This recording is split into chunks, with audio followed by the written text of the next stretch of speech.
Hello friends, আমি সঙ্গীতা। আমি আবার নিয়ে এসেছি একটা নতুন ব্লগ। আমি অনেক বছর দিল্লিতে আছি, কিন্তু আমি হ্যাঁ, কখনো ভালো ভৈরব ক্যামেরাওয়ালা মন্দিরে আসবে। যাইনি। তো হ্যাঁ, আমার আসবে আসবে। বাড়িওয়ালা ভীষণ ভৈরবের ভক্ত। বারবার আমাকে বলছিল যে আপনাদের ওখানে আন্টি ভৈরব মন্দিরটা কোথায় আছে, কোথায় আছে। আমি ভাবছিলাম যে আমি এত বছর দিল্লিতে আছি, ভৈরব মন্দির তো যাওয়া হলো না, একবার যেতে হবে। হঠাৎই আমার এক স্টুডেন্ট আমাকে ফোন করলো সেপ্টেম্বর মাসে। আমি তখন ভাগ্যক্রমে বাড়িতেই ছিলাম, দিল্লিতে। যে দিদি আমি এসেছি, ও পেশায় উকিল। আর সুপ্রিম কোর্টে ওর কোনো একটা কেস পড়েছিল যে মা বাবাকে নিয়ে এসেছি, তুমি একবার আসবে। আর যেহেতু আমার পাড়ারই কাকিমা, কাকু, তো আর ও আমার পাড়ারই সামনে থাকতো, ওকে আমি পড়াতাম। তো সেই তো আমি বললাম যে হ্যাঁ ঠিক আছে চল। মোটামুটি একটা মাঝখানে ঠিক হলো, গাড়ি নিয়ে এলো। তারপর সেই গাড়িতে আমাদের উঠিয়ে নিল, বললো চলো। ওরা দিল্লিতে এসছে, স্বাভাবিকভাবেই লালকেল্লা দেখবে, ইন্ডিয়া গেট দেখবে, সেই জন্য সেই দিনটা ওরা ফিক্সড করেছে।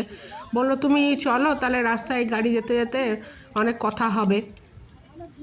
আর বেশ ভালো লাগছিল এই ইন্ডিয়া গেটে যে, কারণ একটা সময় ছিল আমি সোনুকে নিয়ে আমরা ভীষণই যেতাম। তখন ছোট ছিল, আর ওখানে ওই লাইট লাগানো বেলুনের টাইপ থাকতো, তারপর গোল গোল রিংয়ের মতো লাইট লাগানো থাকতো। ছোট ছোট বাচ্চারা ওগুলো বিক্রি করতো, আর যখন উপরে অনেক উপরে আকাশে ছুড়ে দিত, হ্যাঁ, তখন সোনু দেখে ওইগুলো খুব মজা পেত। তারপর ওকে কিনে দেওয়া হতো, সেগুলো বাড়ি এনে উপরে ছোড়াছুড়ি করতো, আর খুব মজা পেত। অনেক দিন বাদে গেলাম, কারণ ওদিকটা এখন আর বড় একটা আমাদের যাওয়া হয় না। বিশেষত নেতাজির মূর্তিটা লাগানোর পর আমার খুব যাওয়ার ইচ্ছা ছিল, কিন্তু হয়ে উঠছিল না। আসতে পেরে খুব ভালো লাগছিল। আর অনেকক্ষণ ওর সামনে বসছিলাম, পুরনো সব স্মৃতিগুলো মনে পড়ছিল। এই যে ইন্ডিয়া গেটটা সন্ধ্যের সময় এত ভালো লাগে, আর আমরা উইকডেজে গেছিলাম বলে মানে অত ভিড় ছিল না, বেশ ফাঁকা ফাঁকাই ছিল, খুব নেতাজির ভালো লাগছিল। মূর্তি আছে। আর মানে নেতাজির মূর্তিটাও দেখার খুব ইচ্ছা ছিল।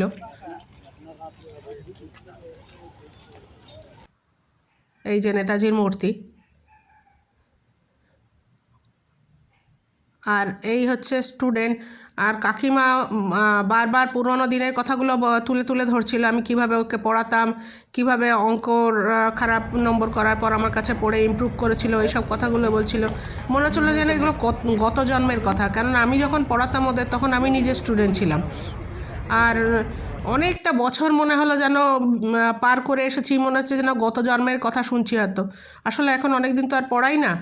আর এই সে কিছুক্ষণ ফটো সেশন চললো। ওরা যেহেতু ঘুরতে এসেছে, ওরা তো ছবি নিয়ে যাবে সঙ্গে করে, সেটাই ওদের কাছে স্মৃতি হয়ে থাকবে। আমিও কিছু ছবি তুলে নিলাম।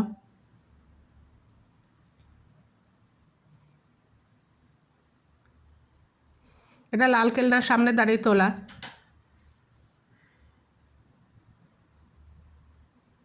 আর এই হচ্ছে ভৈরব মন্দির। এখানে ছবি তোলা নিষেধ, কিন্তু এক ভদ্রলোক হঠাৎ করে তুলে নিয়েছিলেন। আমরাও আর লোভ সামলাতে পারলাম না, আমরা বললাম ছবিটা শেয়ার করে দেবেন, তো উনি শেয়ার করে দিয়েছিল। Thank you.